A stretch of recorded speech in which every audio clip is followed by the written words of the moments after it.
This is the Idea Time Show with Dr. Joe North, helping facilitators expand their creativity, confidence and impact through the power of innovation in action.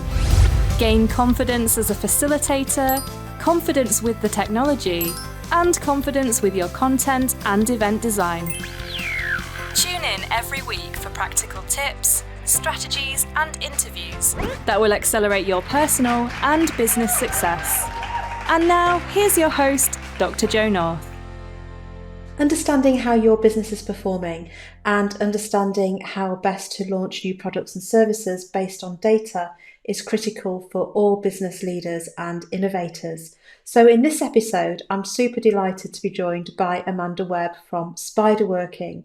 Amanda is an analytics expert, and what she does in this episode is to put in really plain English for business owners to understand what they can do and what is at their disposal so that they can drive their innovation and growth using the information that's around us. So this is Google information as well as social media analytics as well.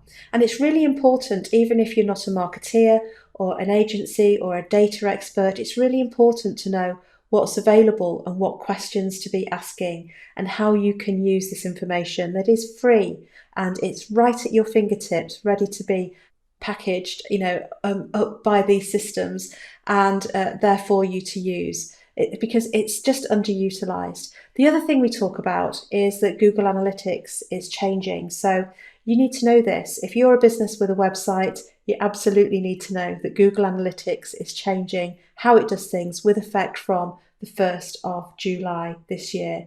And Amanda talks about what that means and how we can use that and what we need to do in advance to set up the new Google Analytics platform in the way that works best for our business.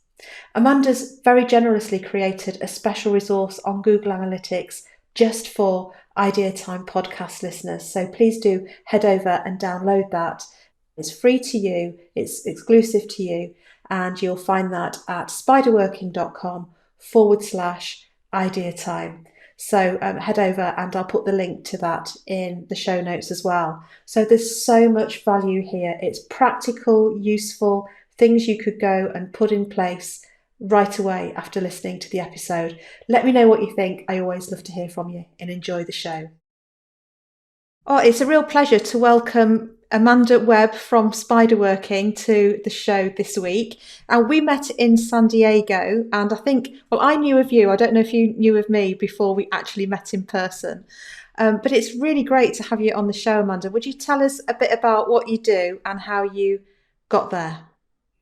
Well, thanks for having me. Yes, I'm Amanda. I am a digital marketing ROI consultant, trainer and mentor, which sounds fancy, but all it means really is that I help small businesses get more money, more profit from the time and the energy that they're spending online. And really, I focus in on analytics at the moment. Google Analytics is hot because they're making a big change. So I'm doing an awful lot of analytics training, but really it's not just about Google Analytics. It's looking at the full picture. Yeah. And how did you come to do that? Because you're based in Ireland, aren't you? And you do it for companies in the UK, Ireland and beyond. But tell us how you got into doing what you're doing. I guess it's a really long story. So this business I've had for 14 years this year. And when I started out, it wasn't about analytics at all. I started out because I'd had a previous business selling corporate gifts. Then the recession came along and banks didn't want to buy corporate gifts anymore. So I had to find something else to do. And actually, I think that was brilliant because I hated selling corporate gifts. I hated everything about it. So one thing I had found that was really useful was using, at the time, just social media to market the business. I was using social media, I was blogging, and I felt these were skills that I could pass on to someone else. So I started out really just showing people how to use Facebook, how to use Twitter, how to use LinkedIn. But I like to learn, so I just kept upskilling and learning new things.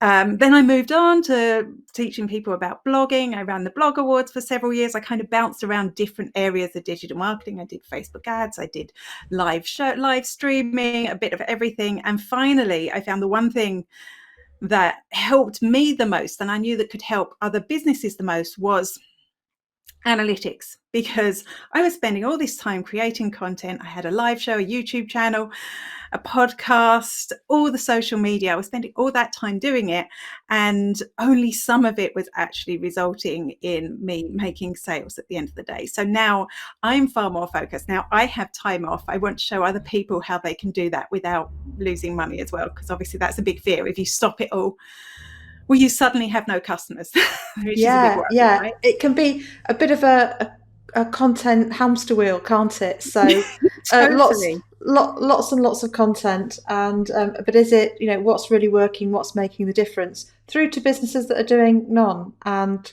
would like to do some, would like to get started, and then I think there are businesses that are probably a bit reluctant about it. So we're going to really hone in on the analytics today and talk a bit about Google Analytics.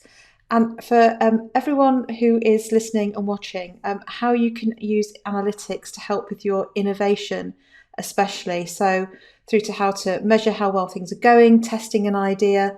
Amanda's got loads of great ideas and content and experience that she's going to share with us on the show.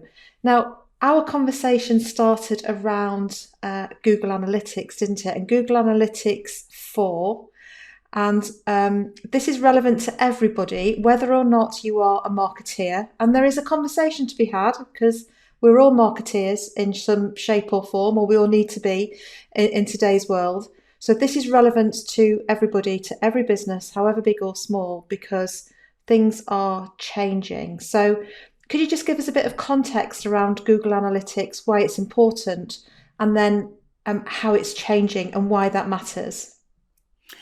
Google Analytics is the tool really for measuring whether your website is successful and what the other channels that are coming into your website. So which social networks are driving traffic into your website. If you're getting people actually converting as a result of going to your website, it really is an incredible tool, and it always has been. But up until now, they have this thing called Universal Analytics. Some people call it Google Analytics 3. Some people call it Old Analytics. But really, all that is the original Google Analytics, which they bought from a company called Urchin many moons ago. And they just kept bolting on updates to that original product. So although it looks completely different to it did when it was Urchin Analytics, really it's the same engine that drives it. And we see this happening with the likes of Facebook has done this. It used to be a simple platform, they bolted everything on. Basically, it's the same for Google Analytics. But the problem with that is, things aren't always streamlined. They aren't the easiest to use. They don't really tell you the information you need to. And also with things like Google Analytics, we know that privacy has completely changed over the last few years. People are really conscious about their data being used. People are using privacy-centric browsers. So actually there's less data to be had in the first place. So what Google Analytics 4 is a completely new system built from the ground up that helps you understand exactly the same things on your website, but with machine learning built in and AI built in. They were doing AI before it became popular. So all that is built in to help you model from the data that they do have, to help extrapolate on that and help you understand maybe who's going to buy from you or how many people are going to buy based on modeling. And it also picks out things that it wants to tell you about. It wants to tell you that maybe there's been an anomaly in your data. For example, one time I had an anomaly that there was a lot of 404 page views coming into my website. And I was like, well, why is that? Why are they getting all these there shouldn't be any 404 page views? And it was a massive spike. And it was only through their AI noticing that I was able to go and investigate that and find out there was something wrong with my cookie. Ironically, my cookie plugin, that people, when they clicked yes, they wanted to go to the site, they didn't go to the site, they went to a 404 page, which was just really bizarre. But luckily I was able to fix that once I knew it was there. So it can find these little anomalies that you would never know about, and you'd have to delve really deep into the data. So it's a fantastic new system, but of course the problem is everyone has to switch. And we all hate change. So when we go there, we're like, what is this? Where do I find all the reports that I used to find? So that's why I'm very busy doing that at the moment. A lot of people want to and should be learning, because on the 1st of July, those old analytics are going away. Yeah. So for people listening who are less familiar with Google Analytics and maybe not even looked at it for themselves, it's a free thing, isn't it? And I think it's such a shame if there's this wonderful free resource there that's telling us all sorts of things about who is or isn't visiting websites and what they're doing, their behaviours on there, and then just not using it, or maybe sort of outsourcing it. Not really thinking about that. That's the website thing. But actually, the website, along with social media, I was talking to somebody who was saying she's in her mid-20s in marketing, and she was saying that actually she doesn't look at search engines anymore. If she wants to look at a company or find a person, she looks on TikTok first. Yeah. But still, the analytics and the data that are in there for free, that are packaged really nicely for us. It's a shame if people don't use it. Yeah, it's a great resource, and there is a paid version for larger companies who need more from their data, but the free version is all most people will ever need. And it just tells you you're not wasting your time. For example, if you are spending time on LinkedIn, I spend a lot of time on LinkedIn, like I know about the sales or the connections that are coming in directly through LinkedIn. I know when people direct message me, I can see the opportunities. But I can also see then in my analytics, how much traffic am I getting? Is that traffic converting into email subscribers, or are they converting into customers? And that helps me know that actually all that time that I'm spending on LinkedIn isn't wasted, So that's important. It can be very easy on social media, on email marketing even, to just wonder, are you all the time that you're spending could be invested doing something else for your business? And it's just reassuring when you can see within your analytics that yes, something that I'm doing is having an impact, it is working. So I think it's important from that perspective. Like all analytics are important, but I think everyone really should have a website, and if you've got a website, you should have analytics on your website.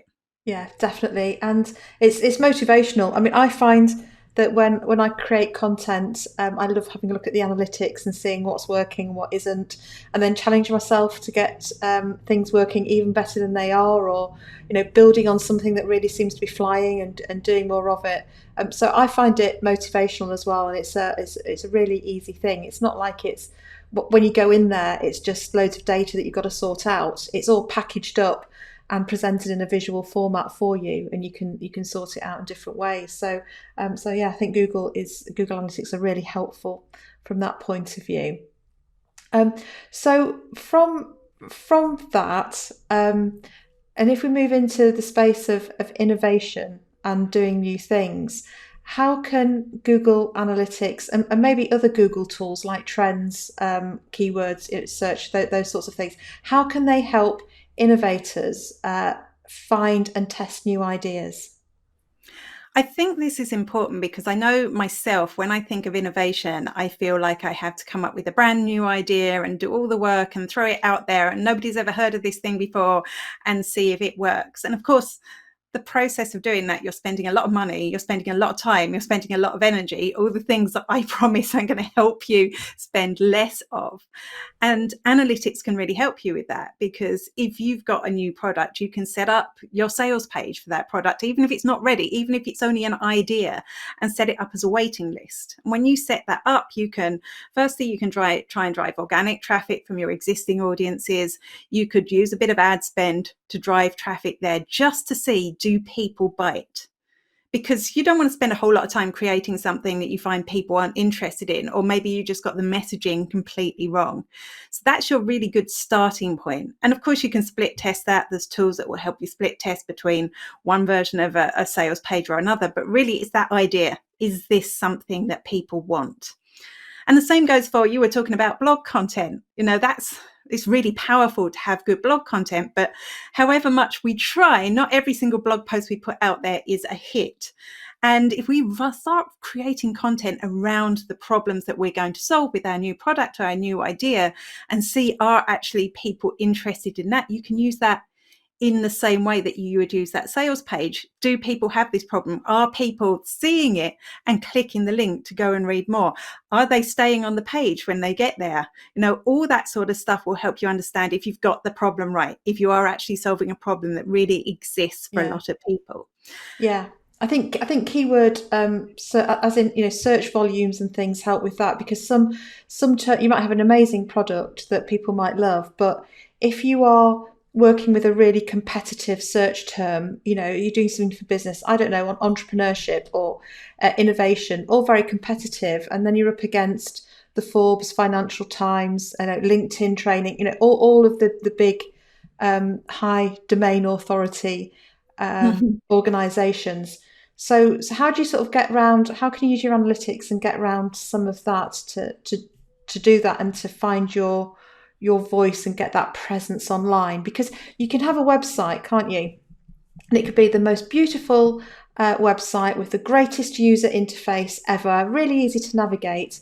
But it's like having a beautiful shop in the middle of nowhere that you don't tell anybody about. So people have still got to find it online. So how can you use Google Analytics to get more presence and get out there?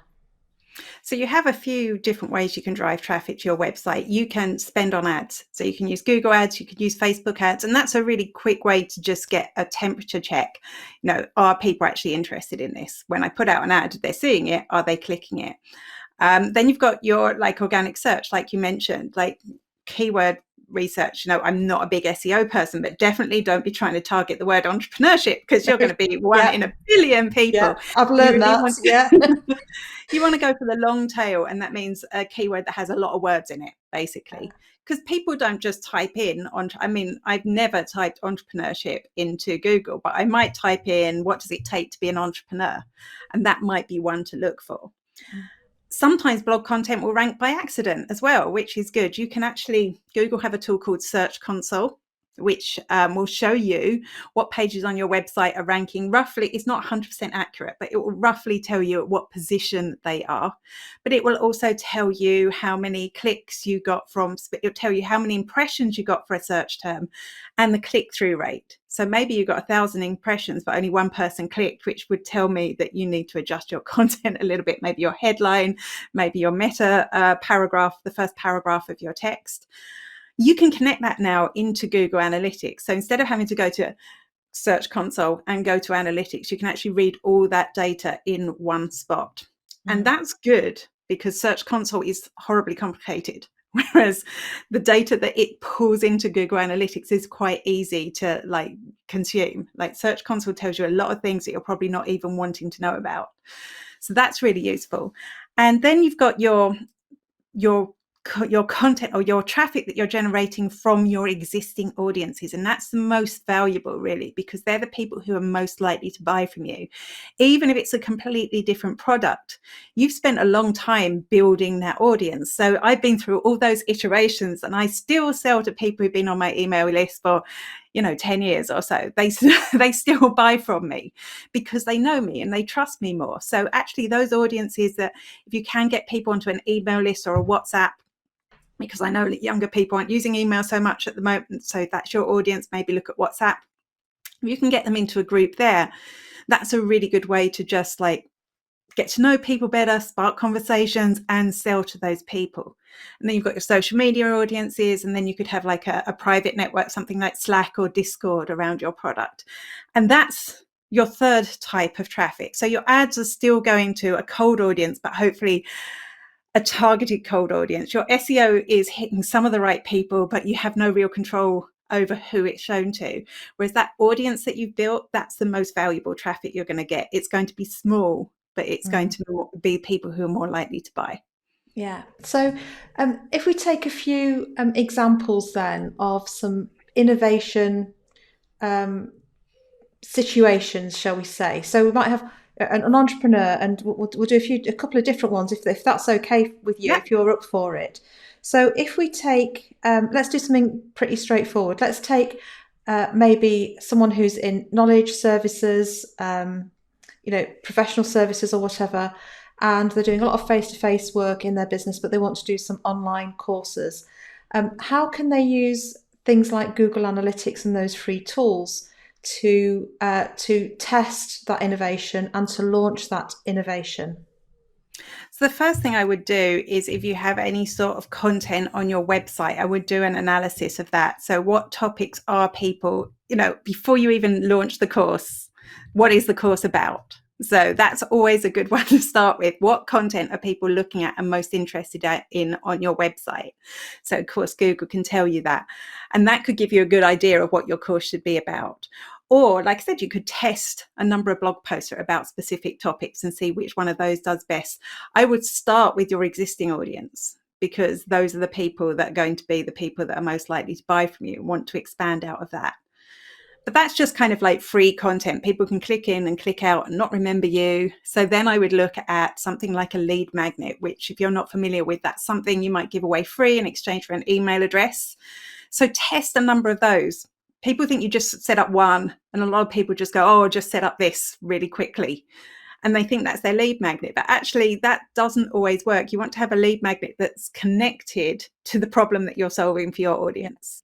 Yeah. So right now, my best performing lead magnet is my Google Analytics phrase book for Google Analytics 4, because one of the things that changed in the new interface was the language. We got hit with all these terms, like just really complicated terms that weren't there before. So that has proved to be the most relevant and the most popular for what I'm selling right now.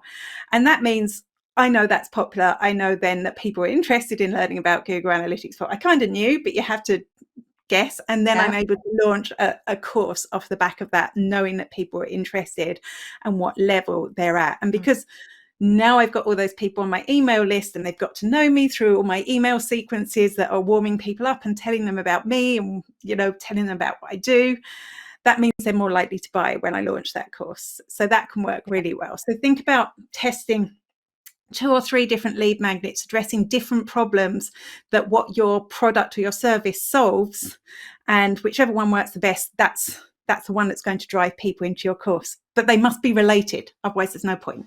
Yeah, fantastic. Love that. What great advice. And it's a great guide that you've, great. So we'll put the links to both the language guide and to the course in the show notes as well. So people can see those. I actually made a special page for anyone that joins from here, which is almost finished, and it will be by the time we broadcast. So if people want to go to spiderworking.com/idea time, all one word, I'll link to all the things we talk about. So as soon as I know what we've talked about, I'll put them all in there. That's awesome. Thank you so much. Yes, and I'll put that in. We'll put that in the show notes as well. So if you're listening and watching, it's just underneath where you clicked to play. All that information will be there. Thank you for creating a special page for us. Really love that. Okay, another scenario for you is a startup, no website, nothing. Maybe got a corporate job, thinking of got an idea, wanting to start as a side hustle. This is I'm thinking of real people that I've worked with here on innovation projects. Parents have got an idea for a new baby toy that helps entertain baby difficult, busy times. How could you use Google Analytics online stuff to test and launch a product like that? So it really going to depend on where your budget is, because you don't have to, I've said everyone should have a website, but you don't have to start with a website. But that doesn't mean you can rely on what I'm going to say now forever, because it's dangerous. But you could, for parents, definitely set up a Facebook page, because there's hundreds of parenting groups on Facebook. Set up a Facebook page. You get some amount of analytics within Facebook. They're not great. They used to be way better, but you do get some level of analytics there. So setting up a Facebook page, setting up an Instagram. Don't worry about how many followers you have. That's the first thing I'm going to say. As long as they're growing and you're not stuck on 3 followers forever, that's fine. But don't obsess over that. And also don't obsess over the reach of your posts, because that's out of your hands. That's down to Facebook. But once you've got that, that's kind of acting as a website for you. So then I would, exactly the same process. I would go and I'd start posting up content on Facebook. I'd go and join some groups on Facebook and talk about your product, or talk about helping people. Don't talk about your product, because you get quickly shoved out of those Facebook groups. Get to know people, get to understand the language that they're using, get to know the problems that they have, and use that to create the content for your own Facebook page. Because that's doing 2 things. It's helping you build your audience, because the people that you talk to and you help will remember you, will get to know you. and they'll support you. And secondly, it's helping you come up with the ideas that you can post as content on your Facebook page. And there you can measure things like the amount of traffic that you're getting to your Facebook page, how many people visit your Facebook page, how many people engage with it. But more importantly, I'll be looking at things like driving direct messages. So can you get people to say, look, are you interested in this? And then just, unfortunately, you have to physically count that in Facebook. But if you're getting hundreds of direct messages, it's time to get a website anyway. But, that would be something I would look at. If you do have a bit more budget, I would go for a one-page website. They're very easy. There's lots of solutions out there. You could use something like Lead Pages or ClickFunnels, or just get something up there with the idea on it, and try and drive people there and get them on an email list, because that's going to be a great community for you as well. Yeah. And using those same techniques. So once you know the sort of content that's attracting people, you can use that to drive people to your website. You can use that in your lead magnets, and you can use that in the emails that you're sending out. Great. And I love these suggestions, because they're so doable and practical, and they work.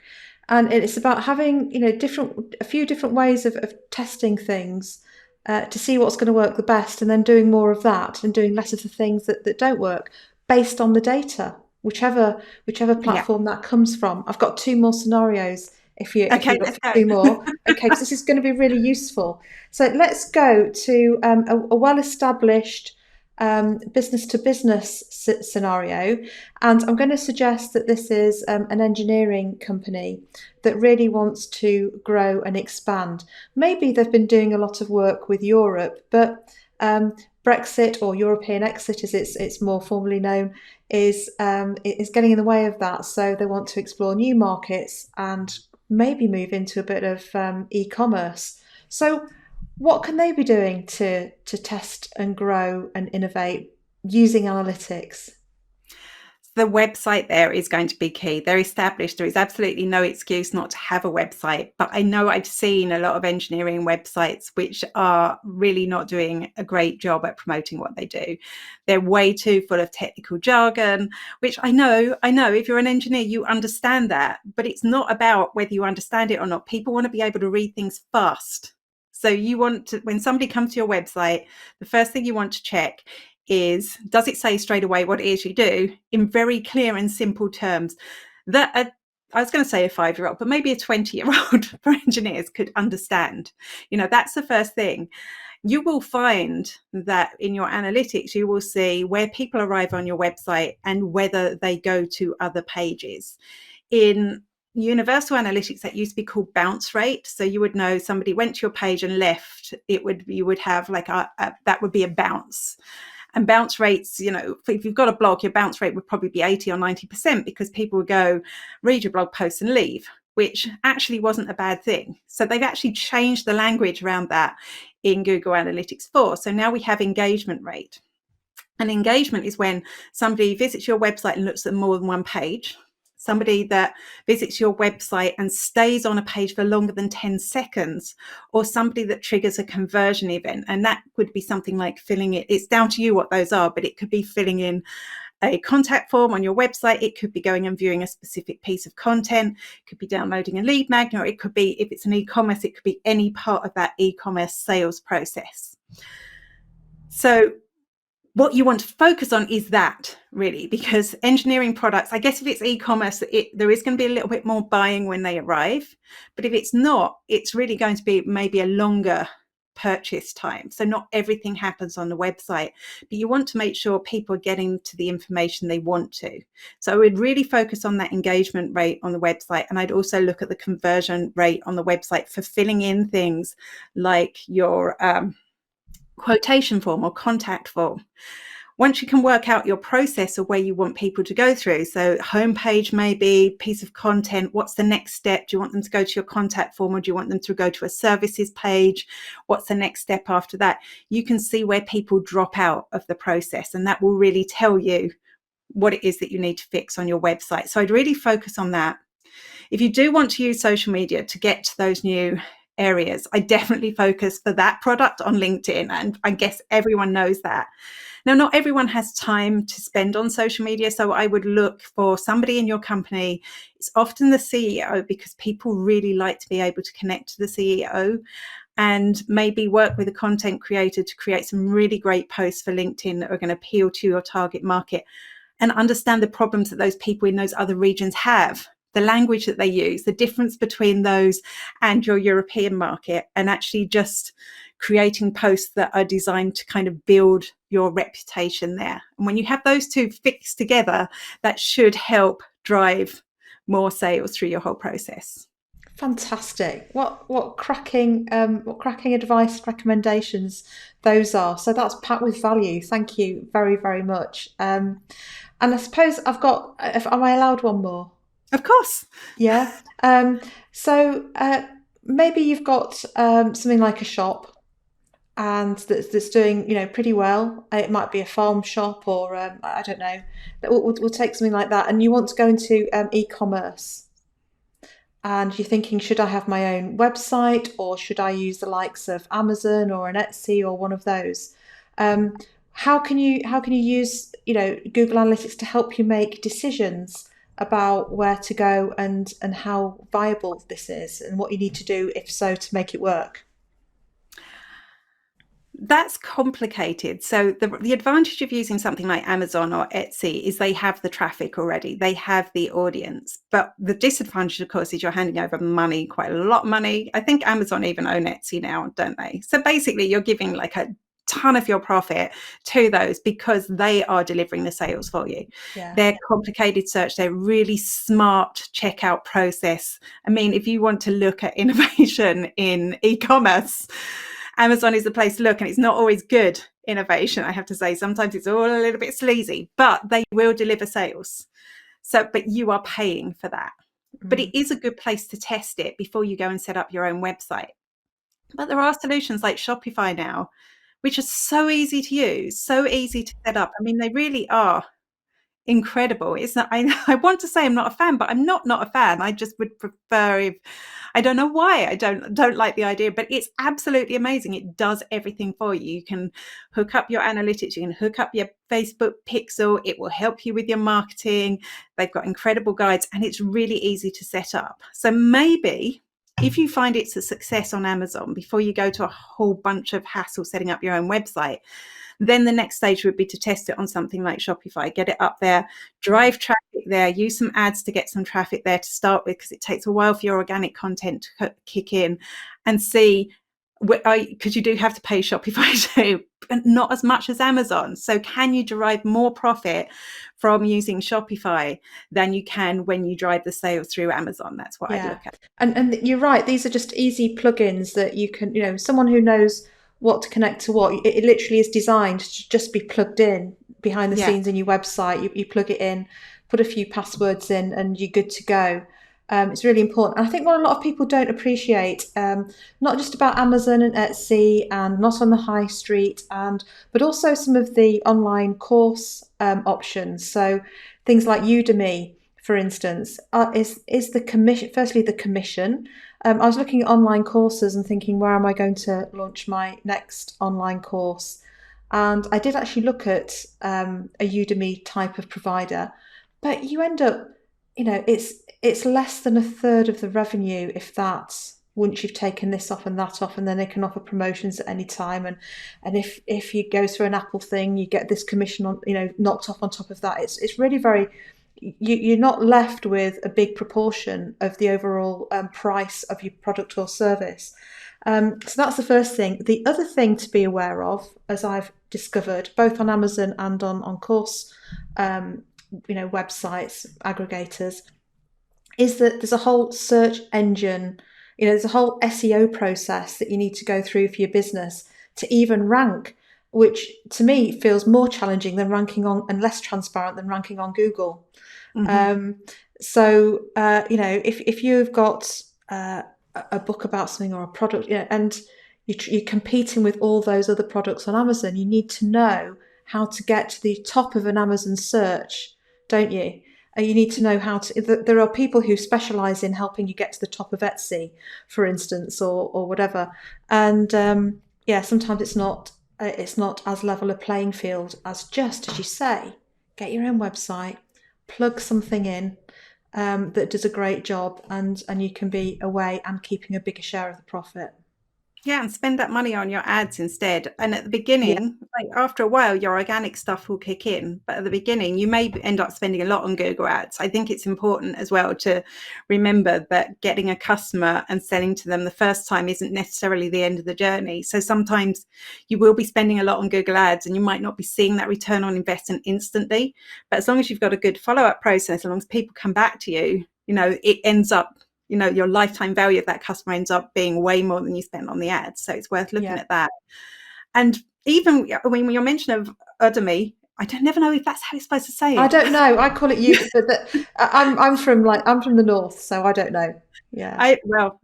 I'm from all over, so I don't know. But I think there is value to that. And the value to that is, even if you weren't making a penny out of it, is your brand awareness on something like that. But then you want to be aware of that when you're creating the course, that's the reason you're creating it. You're not using it to get profit out of it. You're creating it so people will buy something else from you. So I think, that's always worth bearing in mind. And it's the same if you are trying on Amazon, if you're doing it just as a test to see, will something sell, be aware that you're probably not going to get profit out of it. You're just trying to find out if people are going to buy. And then you can move it onto a website where you will get more profit. Yeah, definitely. That's great advice. The other thing to be aware of is that you don't have the data. So if you sign up for, I say Udemy because I think it's like university. It's like university and academy, like in one. But you're probably right. So Udemy or Udemy, but I've lost my thread. What was I? Oh yes. You don't get the data. Yeah. So the customers are with Amazon or Etsy or not online or whatever. They're not your customers. So same on Facebook. So it's about getting those customers, as you said, onto your platform through WhatsApp, through something like Discord, where you can have a community or something like your email list, or maybe a combination of those. And also it takes a while for Google to work out what your content's about and who will most benefit from it. So it can take 6 to 9 months, can't it, for that content to really start to pick up. And you might want to create a cluster of content. Yeah, a cluster rather than just one blog and think on something that's very different from everything else on your website. You need to do a bit of a series or interconnected, collection of blogs that support each other, so that Google can see, there's an infrastructure of knowledge and helpfulness here. Yeah, no, that's really important, because if people read, the more they read or the longer they stay on your website looking at stuff, the more likely they are to buy from you. I think that the most important thing for websites, and the bit that people miss because we get obsessed with content, because since social media, that's what we think about, is to make sure that the buying process is simple. So like what I was talking about before, make it easy to see what you sell and make it easy for somebody to click the button and buy. So that if that's what they want to do, they can do that. And also from your blog content, make sure there's call to actions. It's surprising how many businesses have amazing blog posts, but there's no "what should I do next" piece. Yeah. So even if it's sending people to the next blog post that is about that topic, make sure there's something to keep those people engaged with you. Yeah. And the Google Analytics piece can help with lots of that. So there are things like, for me, I'm just trying to think of some things it's helped me with, is page speed on some things, a bit slower than it needed to be. It tells me how many people have signed up, in terms of my goals and conversions, how the ads are performing, page views, top ranking, lots of how people have come into the website, where they've gone out, and it's all for free. It's actually, I was terrified, I have to say. I've been probably looking at it for 2 or 3 years, maybe a bit more. But when I first looked, I was really terrified of it. But it's so easy once you just get over it and look at it. It's there, and it's absolutely fascinating. So what do people need to do then now that Google Analytics 4 is coming? Because I think the message from Google is that, come on, everybody, you need to switch yourselves over, because if you don't do it, we're going to do it. And what are the implications of Google doing it for us, and why do we need to take charge? Definitely don't wait for Google to do it. So it's been in beta, I think, for a couple of years now. So it still has the odd glitch. There is currently a glitch, because we were talking about Shopify. There's currently a glitch with Shopify, which I sent to my email list today because I've just become aware of it, that Google Analytics 4 isn't accurately, it's actually under measuring. Is that Underreporting? Underreporting? Underreporting. That's what I'm looking for. It's underreporting sales data. So the nice thing is, at the moment, you can have your universal analytics, whether it's Shopify or something else, because I know Shopify has its own analytics as well. But you can have your universal analytics and your Google Analytics 4 running together right now until the 1st of July. So that can show you these anomalies. Like the old analytics could be showing you the accurate data, and you know it's accurate because you're getting the sales coming in, and Google Analytics 4 isn't. And the only way that you would know is because you've got the two running side by side. There is a bit of a learning curve. It is a different product. So, you need to kind of get your head around that before suddenly on the 1st of July, you're presented with this new interface and you're like, oh no, what do I do now? Yeah, where's it all gone? Yeah.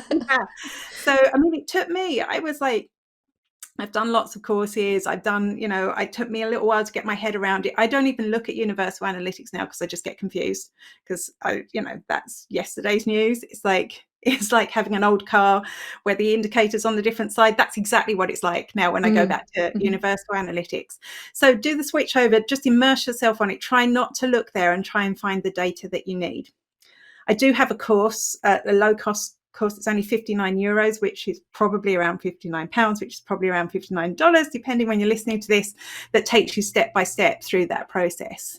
But if you've got it, start using it, and you've got that transition time. So you've got like 3 months now, if that, to 2 months, isn't it? Yeah. Almost May. Yeah. Yeah. so it's time to get started. Download your lead magnet that's all about the language and the different terms and what they mean. So get familiar with that, and then sign up for your. It's great value, because actually Google Analytics done right can save you thousands as an innovator launching a new product. It can save you lots of time and lots of mistakes, and it can help you accelerate your launch. So it can generate literally thousands for you as well. So £59, dollars or euro is a real bargain to get into that and understand how that works. So that sounds fantastic. So it was it spiderworking.com/idea time? Exactly. Yes, and that'll be there.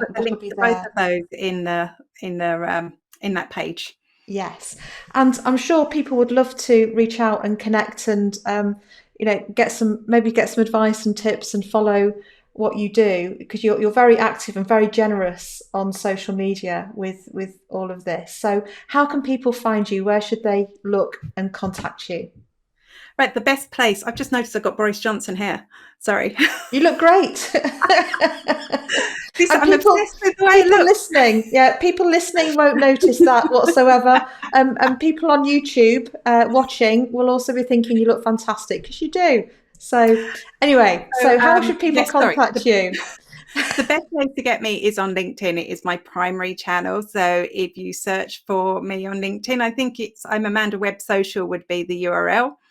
That's where you'll find me, and connect with me and let me know that you found me through the show. That would be great. And I'll also put that link there. And you can join my email list, which I send out daily tips or just thoughts and inspiration. It's not just about Google Analytics. It's about fun and marketing as well.